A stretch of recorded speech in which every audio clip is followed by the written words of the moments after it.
Hello বন্ধুরা, 3D design সম্বন্ধে আমরা অনেকেই জানি, বাট আমরা করতে পারি না। আজকের ভিডিওতে আপনাদেরকে দেখাবো 3D ডিজাইন খুব সহজে ইলাস্ট্রেটর দিয়ে করা সম্ভব। এটি কিভাবে করবেন চলুন বন্ধুরা দেখে নেই। আমরা শুরুতেই অ্যাডোবি ইলাস্ট্রেটর অ্যাপসটি ওপেন করে নিব।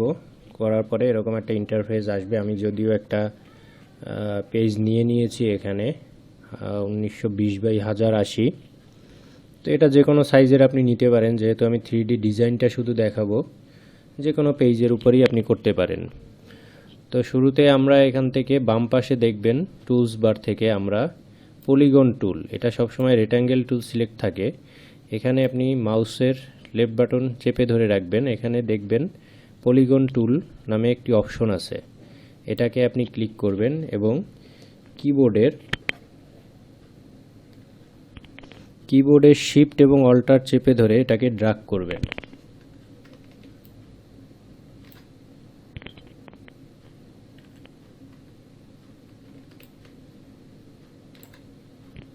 এভাবে ড্র্যাগ করবেন।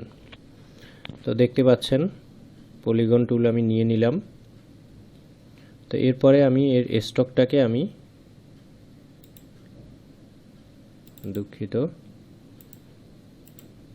স্টকটাকে আমি রাখবো না, আমি শুধু ফিলটাকে রাখবো।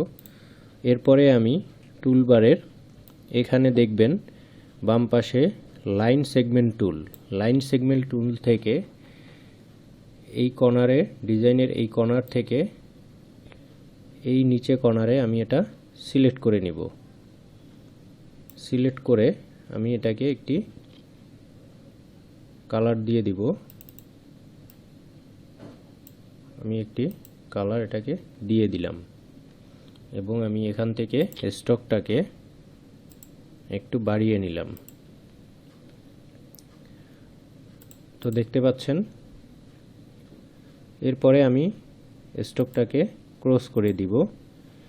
এখান থেকে আমি আবার লাইন সেগমেন্ট টুলে যাব এবং এই কর্নার থেকে এই কর্নারে এবং এই কর্নার থেকে এই কর্নারে আমি সিলেক্ট করে নিব।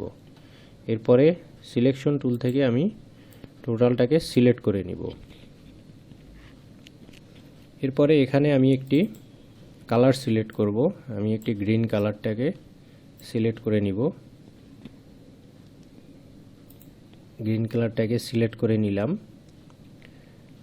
এরপরে এটার স্টকটা আমি নান করে দিব। এরপরে এখান থেকে আমি ফিল কালারটাকে ওপেন করে এখানে একটা কালার নিব। কালার ওকে করার পরে আমি এখান থেকে চলে যাব সিলেক্ট করা অবস্থায় শেপ বিল্ডার টুলে। শেপ বিল্ডার টুল থেকে আমি এখান থেকে কালারটা সিলেক্ট করে ঠিক এখানে ড্র্যাগ করব। দেখতে পাচ্ছেন ড্র্যাগ করলে পরে এরকম হয়ে যাচ্ছে। আবার নিচেরটাতে আমি আরেকটু গাঢ় কালার করে দিব। গাঢ় কালারটা নিয়ে এভাবে আমি ড্র্যাগ করে নিব। সেমভাবে বাকি দুইটাতেও আমি আরেকটু হালকা কালারটা নিয়ে এভাবে ড্র্যাগ করব। এরপরে আমি এখান থেকে টোটালটাকে সিলেক্ট করে আমার স্টক কালারটাকে আমি নান করে দিব। আপনারা দেখতে পাচ্ছেন এভাবে আপনি খুব সহজে অ্যাডোবি ইলাস্ট্রেটর থেকে 3D মুড করতে পারেন। এরপরে আপনি সিলেক্ট করে এটাকে গ্রুপ করে দিবেন এবং দেখবেন এটাকে সুন্দর মতন নাড়াচাড়া করতে পারতেছেন। তো এইভাবে খুব সহজে আপনি অ্যাডোবি ইলাস্ট্রেটর থেকে 3D ডিজাইনগুলো খুব সহজেই করে নিতে পারবেন। তো ধন্যবাদ সবাইকে।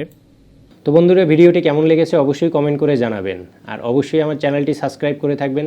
যদি আপনি নতুন হয়ে থাকেন চ্যানেলটিতে সাবস্ক্রাইব দিয়ে রাখবেন এবং অবশ্যই বেল আইকনটি ক্লিক করে রাখবেন যাতে পরবর্তী ভিডিওগুলো আপডেট পেতে পারেন। অবশ্যই লাইক করবেন, শেয়ার করবেন।